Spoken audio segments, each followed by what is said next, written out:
y la honra, y lo decimos en el nombre de Jesús. Amén. Muy bien. Buen día de nuevo, muchas gracias por compartir. Recién no sabía si pasar o no pasar, porque me tuve que volver. Creo que elegí mal porque pasé y después empezaron a repartir toda la comida y todo. Así. Después, si sobra algo, ligaré. Me han dado un tema para compartir hoy. Según entiendo, no se cambió el cronograma que me había pasado. Hace unos domingos hablaron del tema andar como es digno del Señor.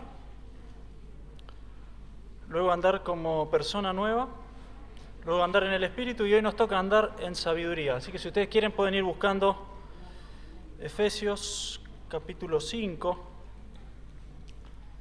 Aprovecho para decir que darles muchas gracias por invitarnos. Nos hace re bien compartir con ustedes la obra del Señor acá, la comunión, la buena recepción, los recuerdos.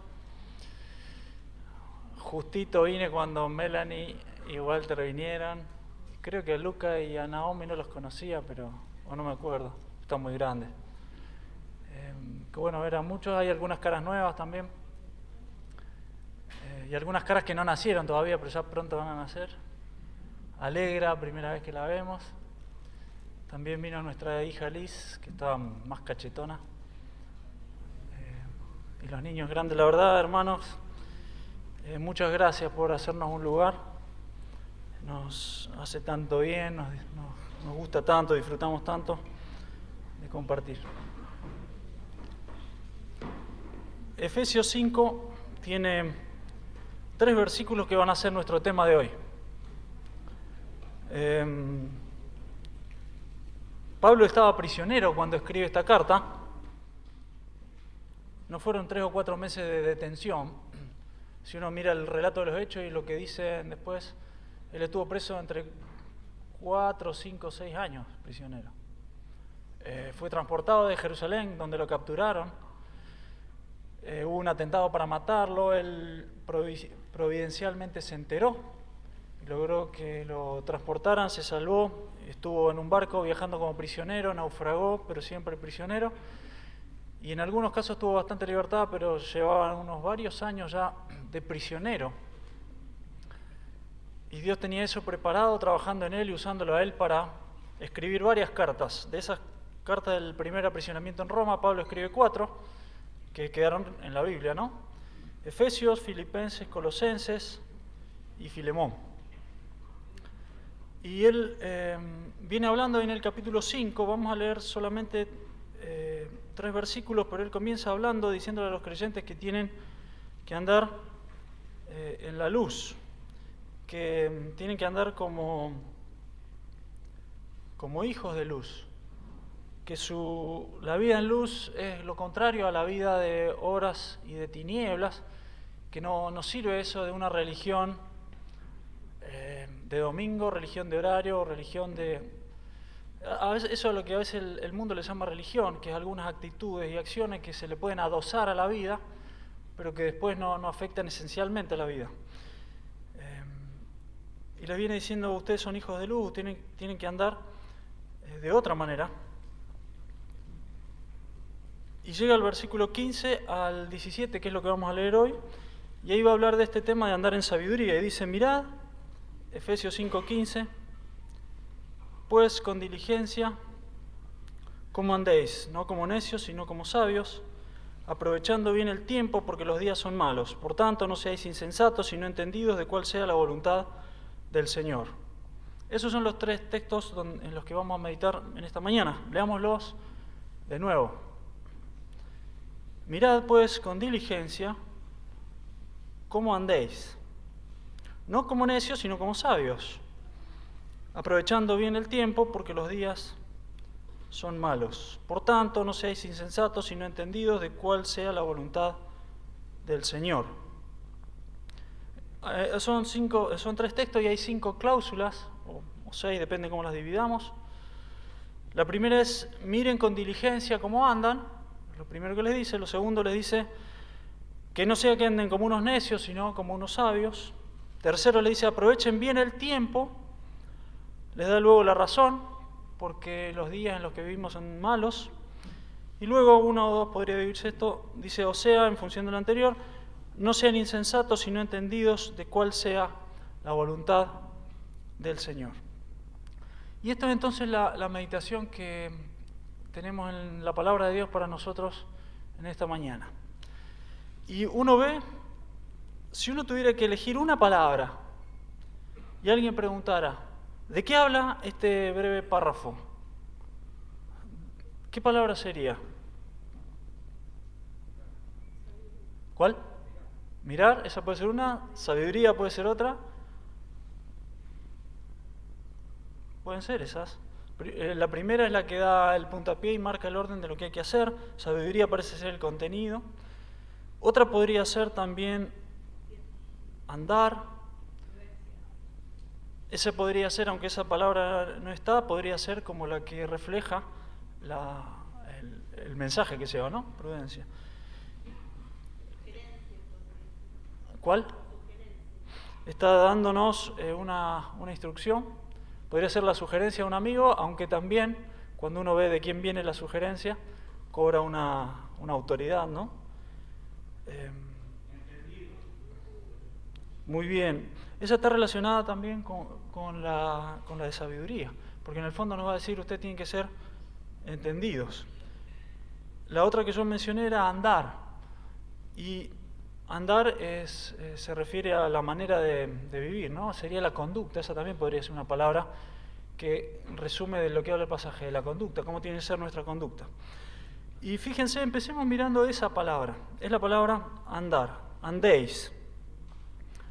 No sé si ustedes han tenido oportunidad, hoy es bastante fácil acceder a un diccionario bíblico, a un léxico de griego de la Biblia, incluso gratuitamente, uno puede comprar uno en papel, y uno encuentra, digamos, algunas palabras que le sirven para ver, por ejemplo, dónde aparecen en otros lugares en la Biblia, aumenta un poco el contexto de lo que uno está leyendo, porque es bueno el resultado del estudio bíblico en general de otros hermanos. Y esta palabra andéis es una palabra que se usa, bueno, como la solemos usar para uno cómo anda, cómo camina en la vida. No es la manera de caminar, sino miren con diligencia cómo andan ustedes, cómo anda su vida. Es decir, la manera en la que camina en la vida, la manera en la que es su conducta. Si dan vuelta la página para atrás, van a ver que en Efesios 2:2 aparece la primera vez la palabra. La usa 8 veces Pablo esa palabra en esta carta, 8 veces. Esta palabra en griego es peripateo y es andar. Pero siempre en sentido figurado, al menos digamos como la usa acá, que es en sentido de caminar la vida. En el verso 2.2 dice, ustedes anduvieron en otro tiempo en la corriente de este mundo. Ven, verso 2, en las cuales anduviste en otro tiempo siguiendo la corriente de este mundo conforme al príncipe de la potestad del aire. Era la manera de comportarse ustedes antes. Versículo 10, Efesios 2.10. Somos hechura suya, creados en Cristo Jesús para buenas obras, las cuales Dios preparó de antemano para que las hagamos, para que las andemos, o para que andemos en ellas. O sea que está teniendo en cuenta no simplemente que Dios tiene algunas buenas obras para que nosotros las vayamos haciendo de vez en cuando, sino que el camino de las buenas obras es el camino de la conducta cristiana. Y por eso dice, Dios preparó las buenas obras para que sea nuestra manera de andar en buenas obras. El capítulo 4, aparece otra vez la palabra, verso 1. Yo pues preso en el Señor, que mucho no puedo andar porque tengo limitada mi celda o mi casa, les ruego a ustedes que anden como es digno de la vocación con que fuiste llamado. En realidad Pablo en el sentido figurado también andaba. Aunque no podía caminar mucho, era como él vivía su cristianismo dentro de la cárcel. Y él les dice, les ruego a ustedes que esta sea la manera de vivir de ustedes, el andar de ustedes como es digno del Señor. En el verso 17 vuelve a aparecer la palabra, del capítulo 4, aparece 2 veces. Esto pues digo y requiero en el Señor, que ya no andéis como los otros gentiles. ¿A qué se refiere esto? A la conducta, a la manera de vivir que tenían antes ellos. Los gentiles andan en la vanidad de su mente, dice el verso 17. Y andar en la vanidad de la mente no es algo de un solo momento, no es algo físico, es el andar de la conducta permanente de la persona. Capítulo 5, vuelve a aparecer la palabra en el verso 2. Andad en amor, como también Cristo nos amó. Es decir, que en la conducta lo que se refleja y lo que se respira y la manera en la que el creyente vive es en amor. El verso 8 del capítulo 5 dice: en otro tiempo erais tinieblas, mas ahora sois hijos de luz, andad como hijos de luz. Y esta es la séptima vez en la que aparece la palabra, cómo uno se tiene que comportar y vivir la conducta de un hijo de luz. Y finalmente llegamos a los versos 15 al 17, dice: mirad con diligencia cómo andéis. Y entonces el tema del cual que va a ser el foco del cual se va a desprender este gran consejo, sugerencia, mandamiento de la sabiduría y la prudencia y del prestar atención, es la conducta. La conducta de la forma de vivir del creyente tiene que ser una forma de vivir sabia. Finalmente es lo que va a terminar diciendo, que uno sea un entendido de la voluntad de Dios, un sabio. Pero eso es en la manera de vivir. Y por supuesto que esto toca un poco más hondo la fibra del corazón y de la responsabilidad también. Porque a Dios no le importa la careta cristiana, ¿no? A Dios le importa cómo es nuestra conducta. Una de las cosas principales de las cuales Jesucristo atacó cuando Él se enfrentó a sus enemigos era la religiosidad falsa. Hace un desastre la religiosidad falsa. Corrompe el corazón, carcome la conciencia. El religioso que empieza a mostrar una cosa y a vivir otra se empieza a formar en él como un callo en la conciencia, se cauteriza y deja de sentir el llamado y el impacto de la palabra. Y hay muchos pecados, pero la hipocresía religiosa es una cosa muy grave para Dios. Y entonces este texto, como varios otros, apuntan a la conducta del creyente. Al Señor le importa cómo andamos. No si tenemos un buen ministerio, si sabemos hacer el ministerio, si sabemos mucho de la Biblia, si sabemos responder preguntas, si en el ratito que nosotros asistimos al culto, a la escuelita o a lo que sea, nos mantenemos dentro de los márgenes que se espera de un cristiano evangélico. Al Señor va al fondo y dice: acá lo que importa es cómo andan, cómo estamos andando nosotros, de lunes a lunes, vamos a decir, ¿no? Y entonces vemos que lo que nos va a decir el verso 15 respecto a la conducta es que la miremos con diligencia, cómo andamos. Mirad con diligencia cómo andéis. Es un llamado a que uno, dado que Dios le da esa importancia a la conducta cristiana, uno se examine y mire y diga: a ver cómo estoy andando como cristiano. Uno tiene que verse con diligencia, es decir, uno tiene que mirar su propia vida y hacerlo con precisión. ¿Se acuerdan cuando Herodes le dice a los magos que habían venido de Oriente: bueno, vayan ustedes y averigüen dónde está el niño? Si ustedes buscan ahí en Mateo 8, va a decir, usa la misma palabra: investiguen con diligencia dónde está y díganmelo. Porque ya me dijeron que en Belén de Judea, pero yo lo quiero con más precisión. Yo quiero que ustedes investiguen con cuidado, porque claro, Herodes tenía un plan, no quería caer con un ejército a Belén y con todo el tumulto se escapara el niño, él lo quería matar. Entonces él quería la información precisa para ir y hacerlo.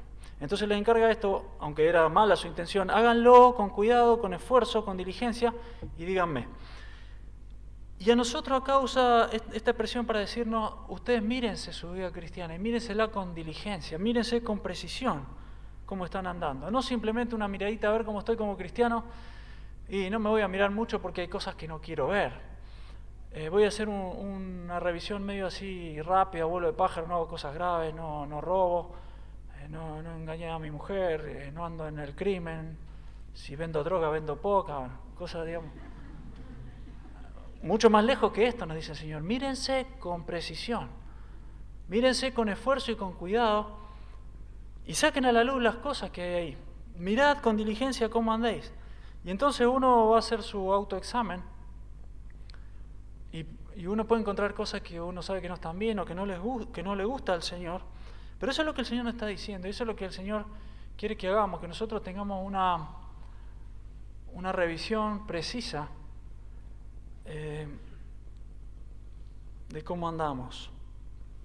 El otro día fui a una ferretería y pregunté cuánto valía un tester, un multímetro, que es un instrumento que se usa puede usar un electricista, un electrónico para medir la corriente o medir, digamos, si hay un cable cortado o algún componente.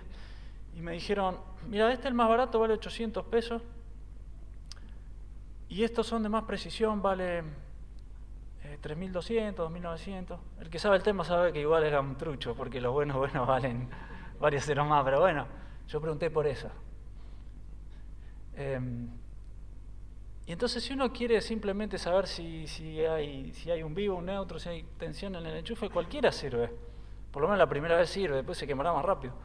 Pero si uno quiere una medición de precisión, si uno no quiere hacer macana, si uno no quiere renegar, y en algunos casos si uno quiere tener algún buen resultado o directamente renunciar al buen resultado, uno necesita un instrumento de precisión.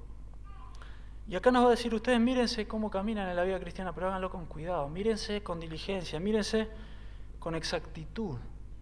Porque, ¿para qué? Para que uno pueda llegar a ver de verdad qué cosas hay que no están bien y que deben ser cambiadas.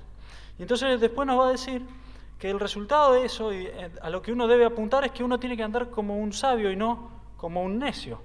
Porque uno al examinarse y mirarse, quizás los otros lo ven claramente. Y dicen, tal persona, mira Federico, se ve a la legua, o que es sabio o que es un necio. Pero uno se tiene que mirar a sí mismo e ir encontrando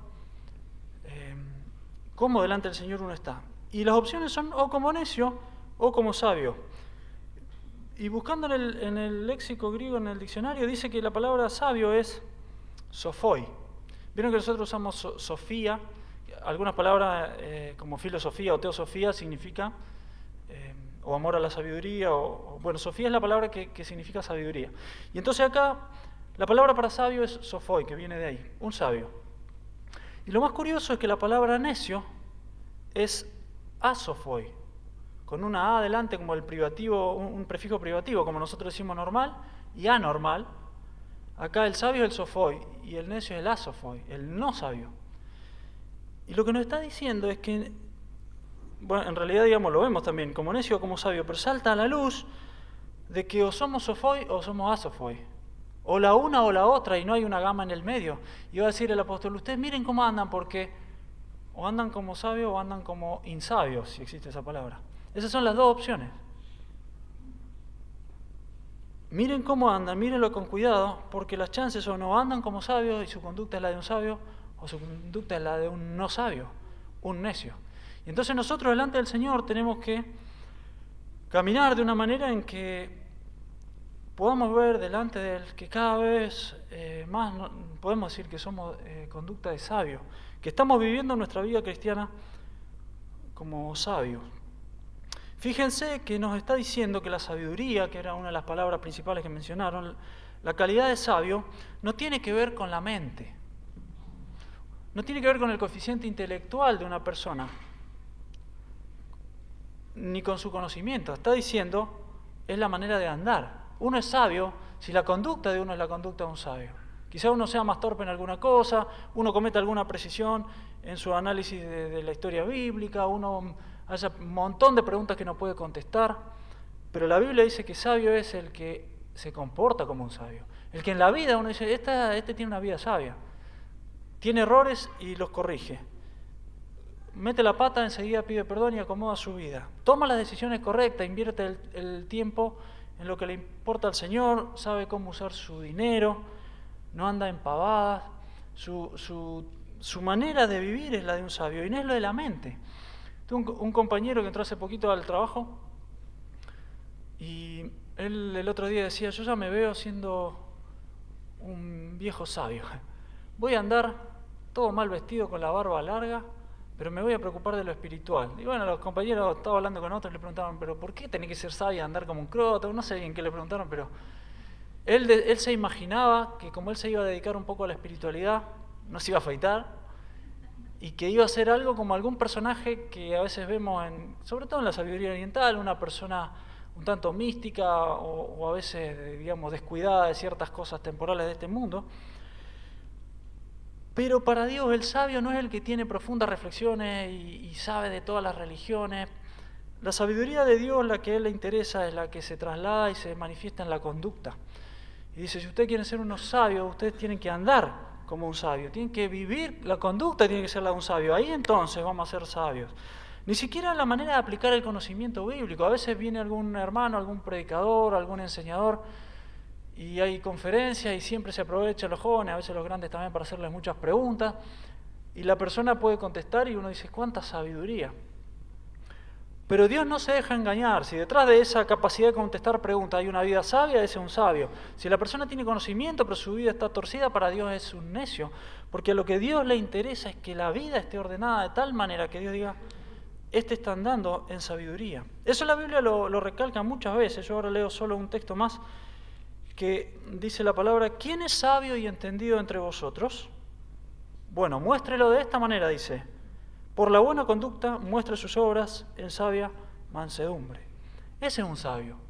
El que a pesar de que a veces reniega con lo que le duele, que a veces no le sale de buenas a primera, el primer impulso no es el mejor, que sabe que tiene que luchar, que quizás sus sentimientos quieren hacer una cosa, pero dice, no, acá lo que hay que hacer es esto, y va y lo hace, ese es el que está conduciéndose en la vida. Su conducta es una conducta sabia. Y el Señor dice, ustedes prestenle atención con precisión milimétrica, con un buen análisis, acomódense los lentes si hace falta o busquen una lupa, pero miren su vida con precisión cómo están viviendo, cuál es su conducta. Eso es lo que los va a hacer unos sofoi o unos asofoi. O sabios o necios van a ser según la conducta. Esto, hermanos, es quizá la gran premisa para llevarnos en la mente en esta mañana. El Señor quiere que de verdad miremos si nuestra vida está andando como sabios. No alcanza con tener la religión más o menos acomodada y pilotearla. El Señor quiere que nosotros nos examinemos a nosotros mismos. Pero a la vez, esta es una meta que se puede alcanzar. Es una meta que los niños pueden alcanzar, que los adultos, los abuelos, los que están jubilados pueden alcanzar, los creyentes de cualquier edad podemos alcanzar.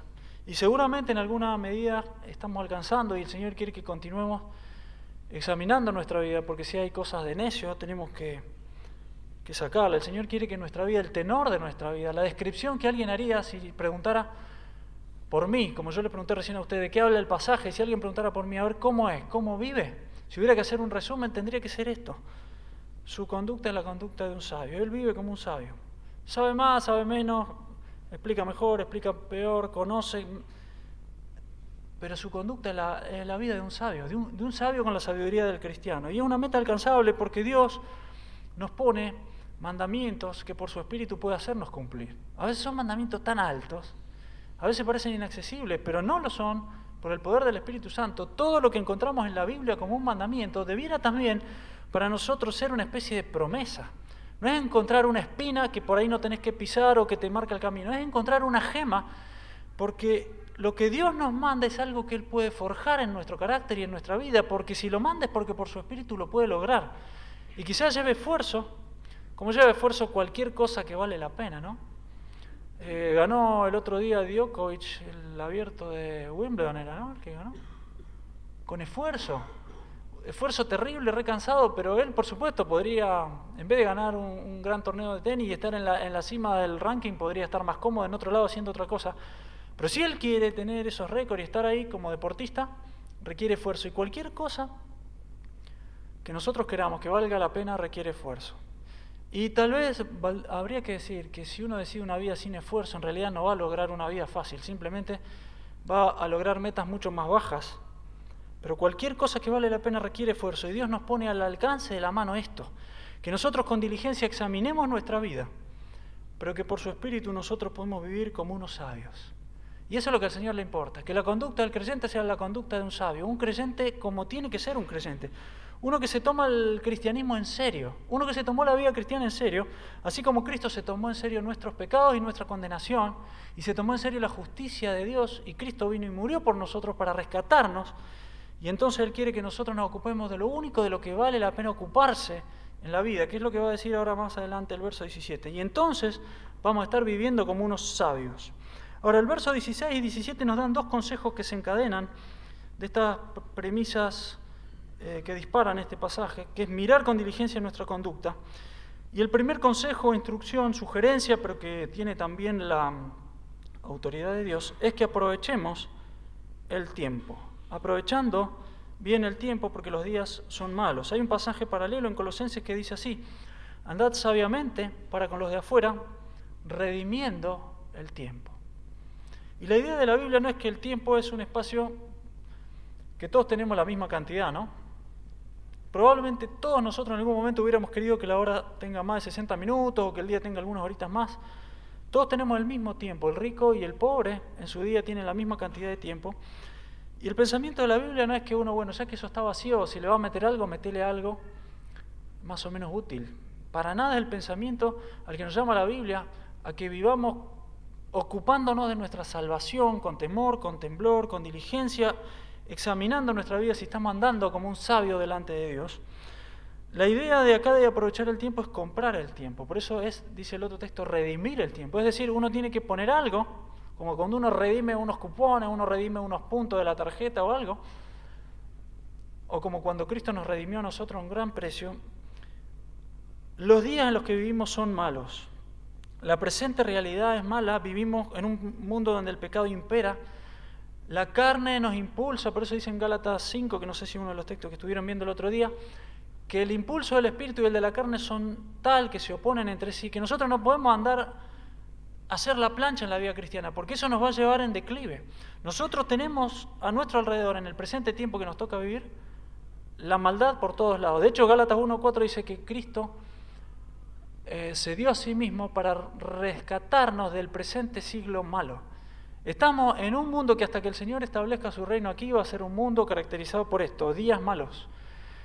Impera en todos lados, aún habiendo tantas cosas buenas y habiendo tanto progreso y estando la creación de Dios y viéndose en cada ser humano la impronta de la imagen de Dios, aún así vivimos en un sistema que está mal, un sistema corrupto.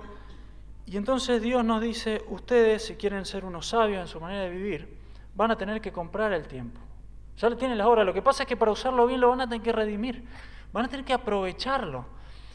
Vamos a tener que estar dispuestos a pagar el precio en las ocasiones, en las oportunidades y en el tiempo en general, de usar esos minutos que tenemos para lo que a Dios le importa.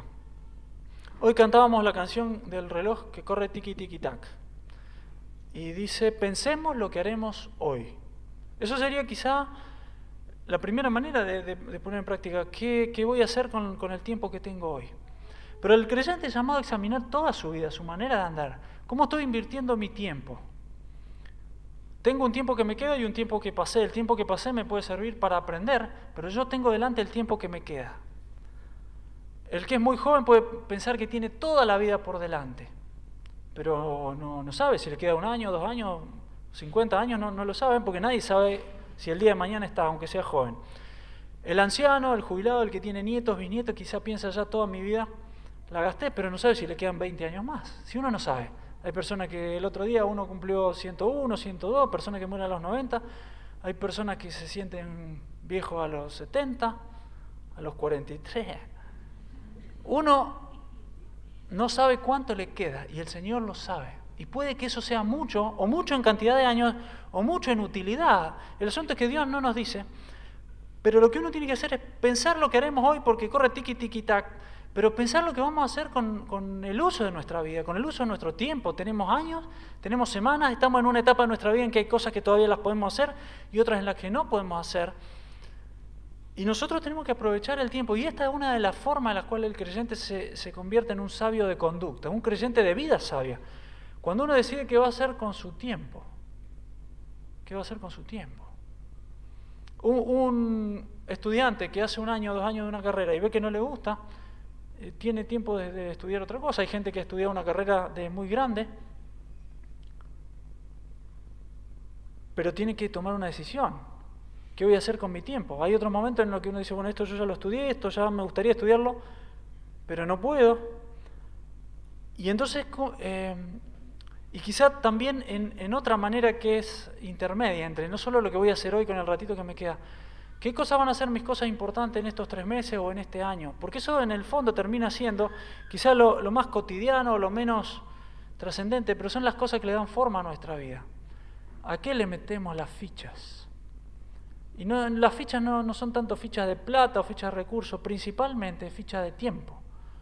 ¿Qué vamos a hacer con nuestro tiempo? Si nosotros queremos conocer a Dios a través de su palabra, eso nos va a llevar tiempo. Si nosotros queremos averiguar, por ejemplo, cómo se dice sabio en griego y ver que es sofoi y que necio es asofoi, y le va a llevar a uno por lo menos el tiempo y la molestia de ir a encontrar dónde está esa información. Y si uno quiere modificar cosas en su conducta, y si uno quiere tener fruto, si uno quiere tener buenas obras, quizá, por ejemplo, uno tenga que usar su dinero no solo para lo que lo estaba pensando, sino un poco para otra cosa. Y eso va a hacer que entonces lo que uno quería conseguir con sus ahorros va a demorar más tiempo en llegar. Y entonces en el fondo uno está poniendo plata, pero uno está poniendo tiempo. Uno está decidiendo qué va a hacer con la trama, el tejido de nuestra vida, que es de tiempo. Y Dios nos dice, ustedes quieren ser sabios, que su conducta sea sabia, aprovechen el tiempo, porque vivimos en un mundo que la corriente te lleva para el lado equivocado.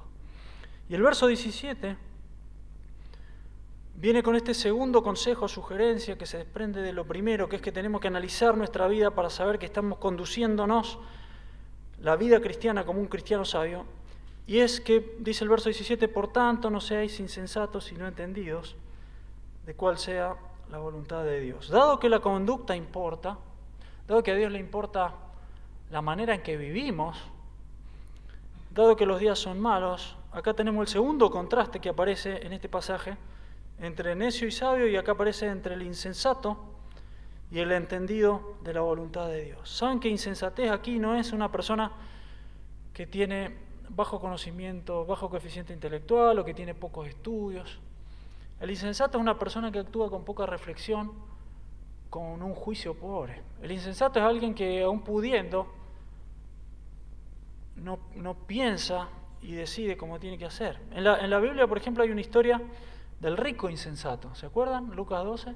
Era un tipo que era trabajador. Tal vez el Señor dio el ejemplo de un tipo que había tenido su riqueza, pero no de una herencia. Dio otros ejemplos de jóvenes que recibían una herencia. Pero este es el ejemplo de un tipo que se la ganó trabajando con el campo, y le fue bien, y tenía plata, y era rico, y encima fue inteligente, porque dijo, como no me entra, no quiero que se me pierda, voy a tomar una decisión ahora. Tumbo los graneros, edifico en el mismo espacio de tierra que tengo los mayores graneros, meto todo ahí, y en cuanto logro eso, tengo para vivir tranquilo haciendo la plancha el resto de mi vida. Y Dios le dijo, vos sos un necio, un insensato, porque esta noche vienen a pedir tu alma. El insensato que Dios no quiere que seamos no es una persona tonta que no piensa, que no estudia, que se la pasa viendo la televisión.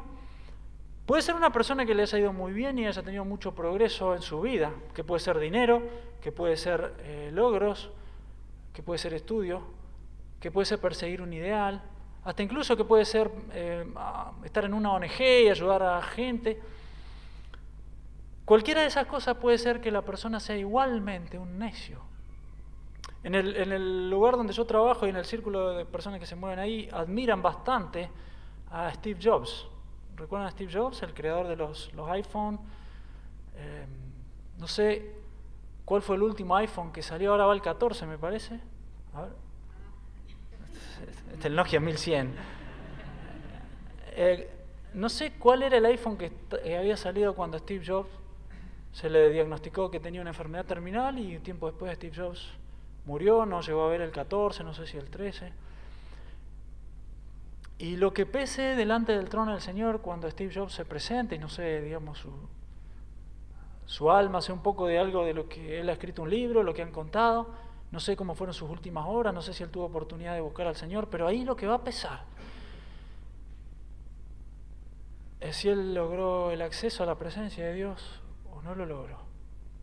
Y lo que va a pasar para nosotros y para nuestras obras es si nosotros hemos caminado y hemos hecho cosas en la insensatez de una persona que quizá en el mundo estaba re bien, le fue re bien, tuvo progreso, juntó plata, que en general en la sociedad en la que vivimos, que una persona progrese significa que tiene plata, pero para otras personas significa otra cosa.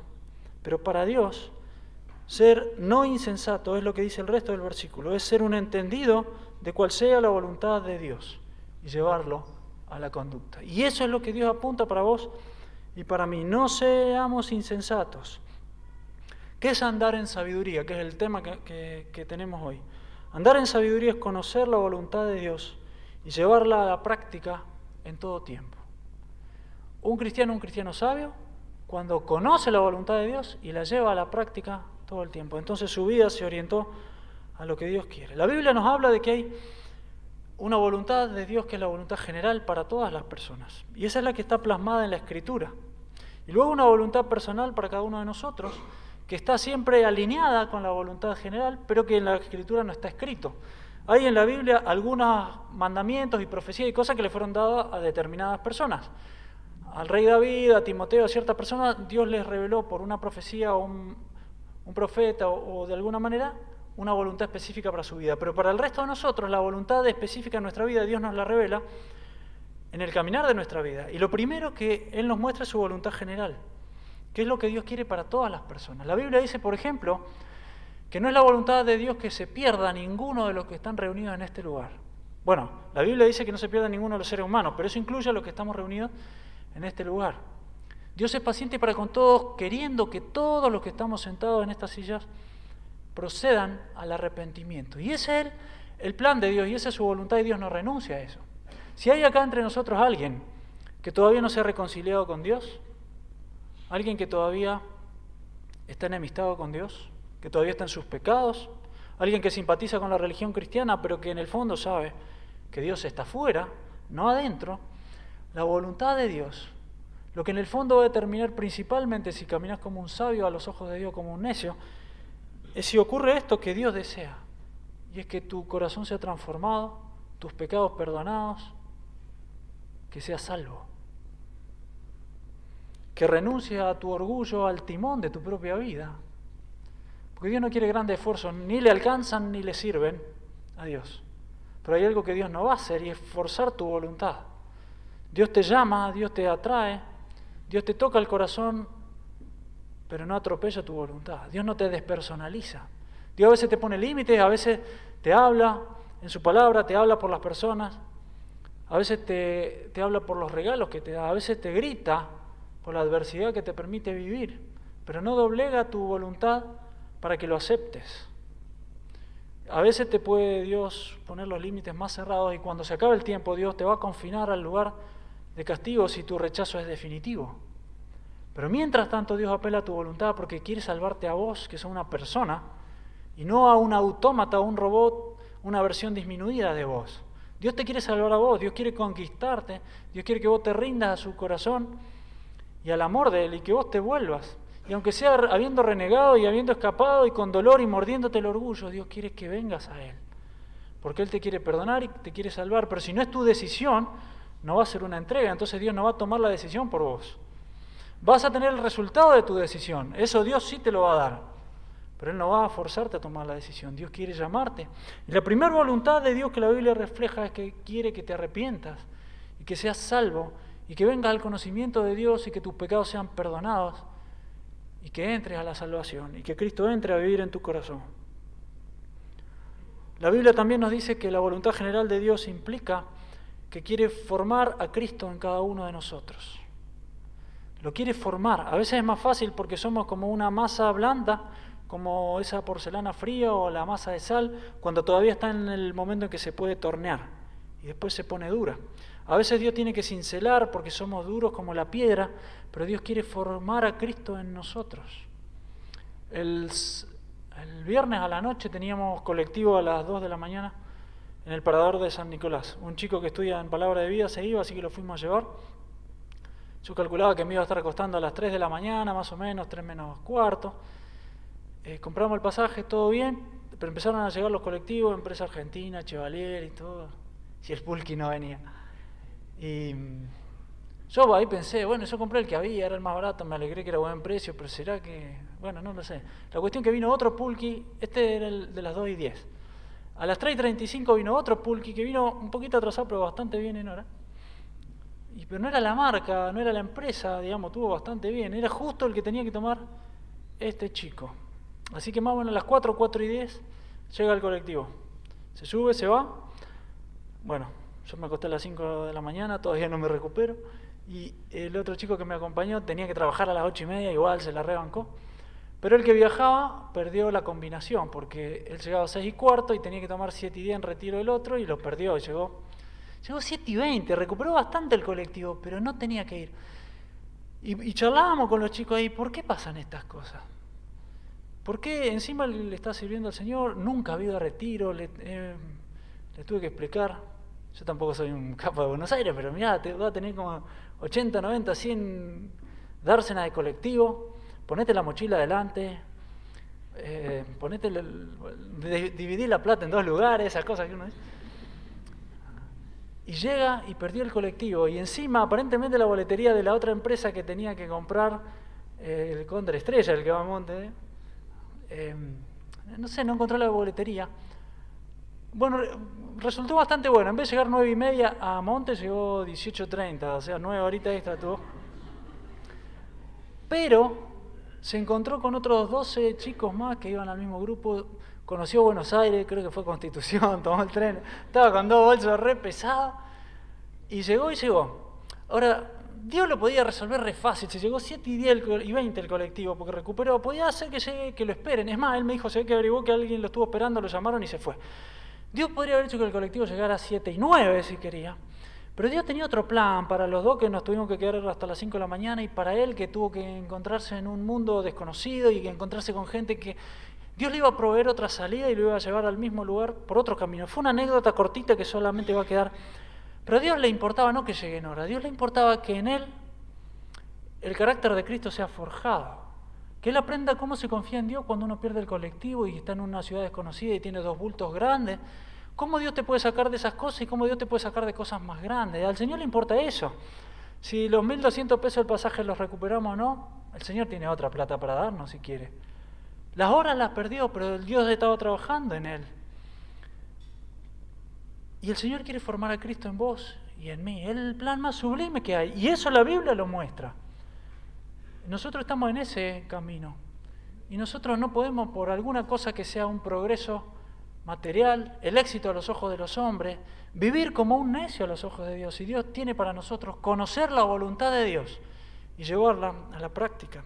Dios dice en su palabra que la Biblia es la que nos santifica y la que nos purifica. Y si nosotros queremos conocer, además de la voluntad general de Dios, la voluntad particular de Dios para vos y para mí, nosotros tenemos que hacerle mucho lugar a la Biblia en nuestra vida. La Biblia tiene que morar en nosotros, tiene que abundar. Nosotros tenemos que buscar a Dios en oración. Nosotros tenemos que estar cerca de Dios porque Dios nos va a ir revelando, enseñando, susurrando su voluntad. Pero si nosotros no oramos, si nosotros no buscamos a Dios, ¿cómo Dios se va a revelar y nos va a ir mostrando por su palabra, por las circunstancias, por los impulsos que pone en nuestro corazón, cuál es su deseo? También nosotros debemos vivir en santidad.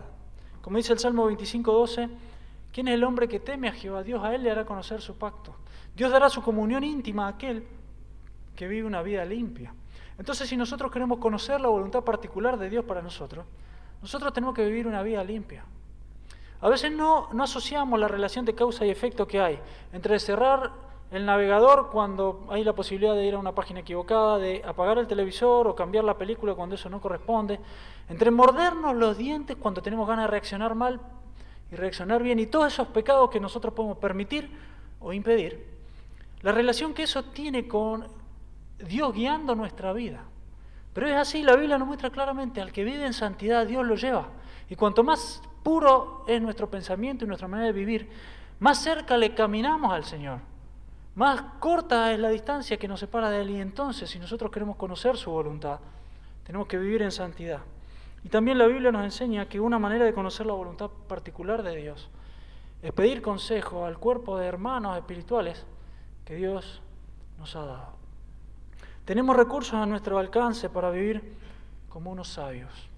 No sea que por prestarle poca atención a la manera de nuestra conducta o por conformarnos con algo de religión y de ministerio, pero no en lo que el Señor se enfoca, que es la vida del hogar, la vida particular de todos los días, el resumen de nuestra vida no sea un sofoi, un sabio, sino un asofoi. Él sabe mucho, pero su vida muestra que es un necio.